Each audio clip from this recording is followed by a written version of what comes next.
We've got CODA partner HydraWell. Delighted to welcome Ivar Holm from HydraWell. And Ivar's going to be talking about what's rapidly emerging as the holy grail of decommissioning from rig to rigless P&A. Please welcome Ivar Holm from HydraWell. Thank you, Sean. Good afternoon. Again, my name is Ivar Holm. I'm the BD manager for HydraWell here in Australia. I had to kind of jump straight to what I'm going to talk about. I'm going to talk about a little bit who we are, and a little bit about our portfolio, and also the Hydra CT, which is a cold tubing unit, and also track record, and a quick summary. So, who are HydraWell? HydraWell is actually a Norwegian company. It started with the energy sector in the North Sea, said there must be some smarter way to do plug and abandon and do all this time-consuming section milling.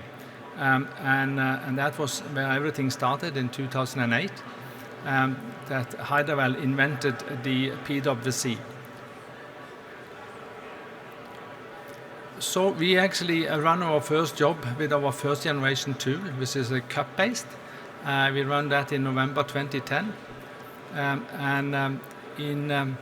In 2013, we actually started using a new technology. And the technology came up because of, there was some client that actually asked, could we do the PwC in dual casing? And that is actually where the jet-based started. And the jet-based, we had so many advantages compared to the cup-based that actually in 2017, we stopped using the cup-based and actually just continue using the Hydra Hemera, which is jet-based. And later on, we also got another tool, which is called Hydra Typhon, which is more for larger casing, 11.75, 13.8. And then the fourth one was actually run the first time in 2022, which is on rigless, and I'm coming back to that. This is actually the presentation from rig to rigless. So HydraWell is a Norwegian company, and we have bases in Aberdeen, in KL, and also here in Perth. And we have been also around the world, and we have been in 14 countries.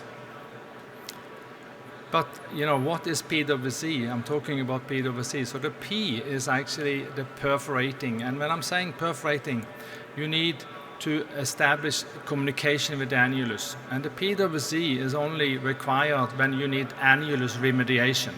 So if you have cement from the start off, you don't need.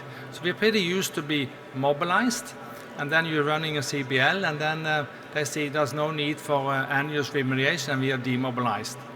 So that is the first, the P, so that is perforate. We can perforate explosives or with mechanically. And the W is washing, so you're actually washing with jets. And so you are cleaning the annulus and preparing the annulus for cement. And then the last thing is that the C is the cementing, where you do the cementing. So PwC is alternative to section milling. And if you do section mill, normally you actually will remove 60 meters of casing. 60 meters of casing also represent more than 4 tons of swarf if you're having 958. It takes a week to do this section milling minimum if you're lucky, and you need skips to get away with it, transportation, and of course if you are on a subsea, semi-sub, and have a BOP on the seabed, they also might require to pull that BOP to clean it. So that is another time. But the PwC, it's a one-trip system, and the bottom assembly is less than, actually it's only 10 meters.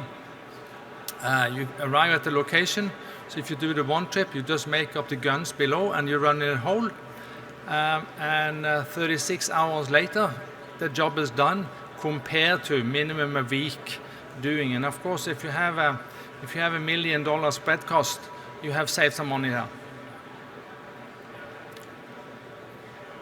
So a little bit about the portfolio. I will also talk about the cup base. The cup base, that's where everything started. And there is a lot of challenging using the cup-based. You need a full ID. You need, not easy, simple, complex wells. And you also have, so if you have, especially on the washing side, could be a little bit time-consuming. And you also maybe need 2 trips. So first you have to go down the perforate, and then you have to run in with the washing and the cementing. So you have already spent there a day compared to the jet-based.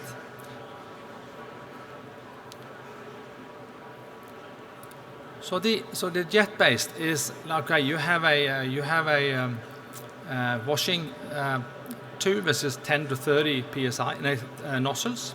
The flow rate, the annular velocity of the from the jets is 400 feet a second. That is what you would like to achieve. This we can trip through restrictions, and we can actually go with more complex wells. If you have channels, if you have patchy cement, this is no issue when you're using jet, but it is actually a big issue if you're using the cup-based. And we are definitely washing 360 degree. If you have the cups and you have to actually slow down the pumps, you're only washing on the high side and not on the low side. With the jets, you are washing continuously 360 degree. And then is actually where are we placing these different tools? It's actually the cup-based is actually on the corner because we don't have the flexibility, and that's what we stopped using this tool, because the jet-based is so much more time savings to use. And then I haven't mentioned this HydraTyphon too much, but the HydraTyphon we used first time in 21. This is based on the same technology as jet-based, but then we also have a diverter above, especially if you have like 13 3/8" casing and 17.5-inch open hole. You need to get the cement in. The washing is no problem. The cementing is the challenge. So based on our experience that we have in the washing time, so using 82 of the plugs we have run, the washing time is everything from 7 hours to 100 hours. And with the jet technology, we are using average 6 hours, and the average washing time for the cup base is 23 hours. The reason for that is actually with the jet based, we are just, if you have 180 feet, we are washing with 1 feet a minute. So if you have 180 feet, that's 3 hours. And then a little bit pumping, washing, circulating before and after, it gives you the 6 hours. So already there you have a few hours saved. So just to kind of wrap up, the Hydra Hemera, we have on the bottom there we have the internal cement foundation. You actually, after you have perforated, drop the guns. We place that internal cement foundation, dropping a ball. Then we are dropping another ball to actually activate the washing sub. So after washing from top to bottom, and then afterwards displace the spacer, we drop another ball and actually activate the cement diverter. And we are pumping approximately 400 liters a minute with the cementing and 1400 with the washing. That is in the 958, and you have the pumping capability. So if you have 60 meters, you need to do a connection, and you have the pipe is full of cement. So inside, so when you stop the pump, there's a spring-loaded. So you're closing the nozzles on the cement valve, and that is how you can do the connection. And you need 800 psi to open again, and then you continue pump. And we do something called pump, pull, and rotate. So just to move on then to the Hydra CT. So then we're going from rig to rigless. This is actually developed to use on coil tubing. And it's the same principle as the Hemera. So we are washing and cementing with jetting the annulus with both with high energy. And the Hydra CT provides its own propulsion, and this can also be used on if you have a light workover rig or have problems to rotate, because this rotates by itself. And the smallest is 3.6 inches, and the largest at the moment is 5.5. This is just to show a little bit about the. So this is actually when you see the washing. So this is 4 nozzles pumping. You can see the energy there. And then you are dropping a ball, and then you open for 2 other valves for cementing. And here is actually the Hydra CT is inside the casing, small casing, and then you can see this is mechanically perforated. You can see the energy that will actually come to the annulus. So this was a test, and we did it in Norway. So we actually had in a 330-meter section, a 300-meter down in the test well. The 10 3/4 was actually simulated to the annulus, and the 6 5/8 is the casing inside.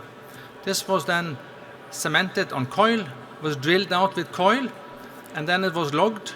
The log showed that there's a channel on the low side. We are pulling this out, and we are actually doing these cross sections. And as you can see, there's no channel on the low side. It's cemented all the way, and we had, I could show you a lot of pictures. This is the one that we are showing, but it's pretty good. Then we did our first, this was in 21, and in 22 was actually when we did the first job in Alaska, onshore, 7-inch casing. We perforated 150 feet, and it's seawater in the annulus. So this was first perforated with 4 3/4, 21 shot per foot, and the exit hole diameter is 0.8. We used a 2 3/8-inch coil, and this was washed and then cemented. A few weeks later, the cold tubing came back, and we tagged and we pressure tested and we drilled out, and 20 meters an hour, and logged, and it was then good. The Alaska regulator approved the plug, and then it was re-cemented. So in summary, therefore, we have done 11 plugs now in Alaska, same condition. The only one difference is actually the first well was a 2 3/8-inch coil, and then we continue with a 2-inch coil. And all wells was drilled out, all plugs drilled out. We had no NPT on our tools, and the average time for rig up coil to rig down coil is 20 hours. And then quickly on a little bit on the track record. So since started in 2010, we have done 570 plugs, 82 as you can see on the Hydra CT, and we stopped using it. Most of them is the Hydra Hemera, and we have drilled out and logged 90 plugs. And we have the system. I mean, the success case is 96%. Then I will show you the last 5 years. Then we have done 295 plus, all with Hydra Hemera. Now we have also done 17 wells. We have also mechanically perforated. And then you can see the number 16. So in the last 5 years, we have only drilled out 16 of the plugs, and before it was, and this is also because a lot of the plugs is already drilled out. So the PSA in Norway have already, declared this is working for this area. So then you can make this PWC without drilling out. The wells is getting more and more, complicated, more complex, but our system success case have increased. So now we are actually up to 97.6. We have 7 failure on the last. There's only 1 is actually on our tool. We see on the system. We have 2 times we have still sustained casing pressure because it came from a shallower level. It was the centralizer on the TCP. It went into the into the liner lap and so on. We actually had one failure on our tool, which was actually the burst plug was bursted. I can see I have 18 seconds left. So here's my summary. So we have seen that actually the PwC is now actually a field-proven option for annular remediation. Here in Australia, is still talking about this is new technology, but have been around for 13 years, so it's not new anymore. There's a big difference between cup and jet-based, and that is also the reason we stopped using the cup-based, only the jet-based, because that is the preference we use, and it's also very time-saving. We definitely have now verified the cold tubing version to actually be to 11, so we're actually working now to improve that technology and we're hoping to increase the footprint in. I can also mention we also have 2 animations running in behind here of the pipe version and also on the cold tubing. So 2 animations there running. So please stop by. And if any questions, I'm here. Thank you. Thank you very much indeed, Ivar.